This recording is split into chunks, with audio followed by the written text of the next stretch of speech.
What's up, everybody? It's your girl, Jade Phoenix. I am still here at the inaugural Toy Stop NYC. It's the first one that we've ever done, and we'll be back in September. So if you missed today because of the weather, try again in a couple of months. But I get to interview the best people at places like this, and I get to interview the world's best borough queens and its creator. Introduce yourself. Well, co-creator, I want to take all the credit. My name is Kevin Sunny Chara, and I'm one of the people that was in charge of the Queens of World's Borough project.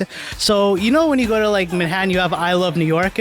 How come we don't have anything for Queens? We're like the most diverse borough. You have like every... And the biggest. And the biggest and the best, most importantly, you know. So it's like, how come we don't have anything for that? So the backstory behind this actually originates from Brooklyn. So 10 years ago, there was like a Captain America statue in Brooklyn. Yes. Do you remember that? Yes, I do. Well, Spider-Man's from Queens, right? Yes, he is. Why can't we get one in Queens? But unfortunately, you know, Disney wound up buying the rights to it, so we weren't able to get the full, you know, right to put up the sculpture there. But I had nothing to do with the Spider-Man sculpture, so I actually, on a sheer coincidence, met the person that designed the Spider-Man sculpture. I was just at a coffee shop, and I was like eavesdropping on a conversation. I was like, "Are you the Spider-Man guy?"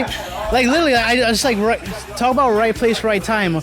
So you know, we like spoke, and then I was like, "Hey, you know, I'd like to be in contact with you. Maybe you and me could work on something together one day." So the person's name is Larry Ng. He's actually the originator of the project, but you know, I kind of like advised him, kind of like helped him, like maybe we should do this and this with the sculpture, and like we wound up making like a GoFundMe, and like we raised actually like about $40,000 privately. Wow. Yeah, no taxpayer money. I just want people to know that no taxpayer money. GoFundMe. It was a GoFundMe. This is publicly funded.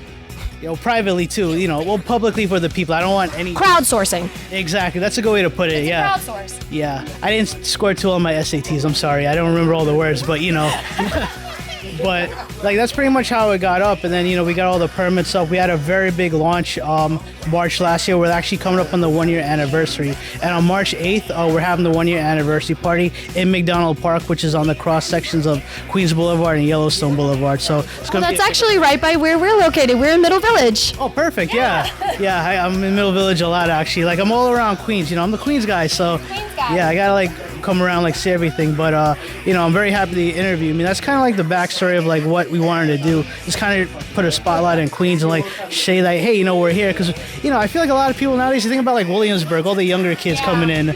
Yeah. As a Queens-based podcast, I actually fully support this project.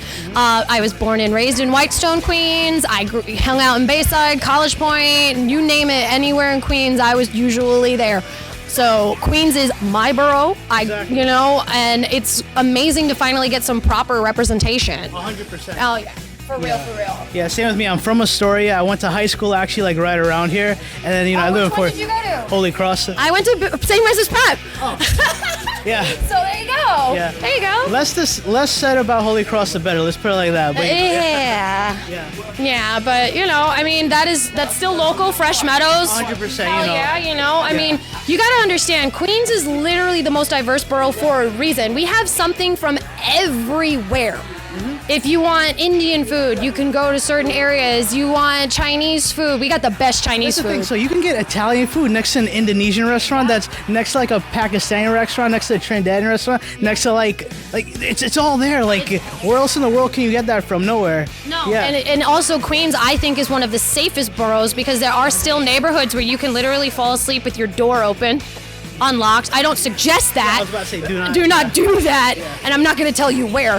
But there are neighborhoods that are still have that neighborhoody feel because Queens is very metro, and at the same time, it is still very much family. 100%. Because there are lots of places that are just very much, you have that old school neighborhood feel that you don't really get in New York anymore. Exactly. And I love that so much about our borough. And we have some of the best attractions in Queens. Like we have Like this. We But have, so, of course, you know. I mean, I mean, if you're a Mets fan, we have City Field. We have the parks. So many parks. Like everybody thinks Central Park when it comes to New York, but they don't realize the amazing amount of huge parks that we have here, like Flushing Meadows and 100% where the Unisphere is, a beautiful place.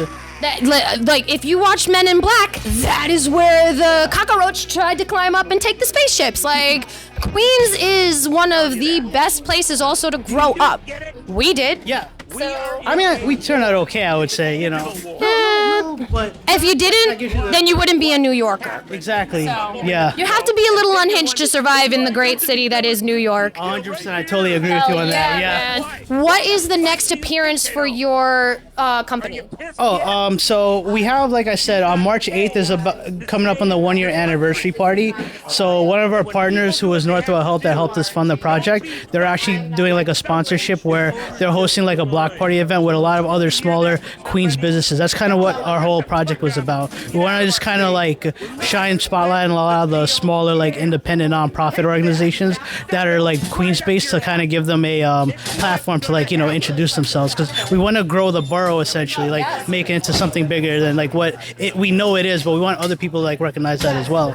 I agree, and I think that is such an amazing project, and as a Queens girl, as a Queens based small business, I support it. 100%. Dude, thank you so much for taking the time. you, Of dude. I course. appreciate that, yeah. Look at this. Look at this. This is one of the best things. We finally have a sign. All right? This is your sign. Yeah. Visit Queens, New York. We have some of the best places to go. And if you don't visit it, we're gonna make your rent go up somehow. I don't know. I mean, No. We don't, maybe. that's what I'm saying. So go visit, otherwise your rent's going up. Well, honestly, also Queens is still one of the most affordable boroughs. Exactly. It is still one of the most affordable boroughs to live. So, come visit us. Exactly, yeah. But thank you so much for having me. Thank Yeah, you. yeah. And I'll also shout out our Instagram. It's at Queens the World's Borough, at all one word, QUEENSTHEWORLDSBOROUGH. Yeah. We will be tagging that in this video. And again, thank you so much for talking to me. Absolutely. I Thank you again. can't wait. Yeah. I can't wait for the party, man. For sure. Thank you. So, bye.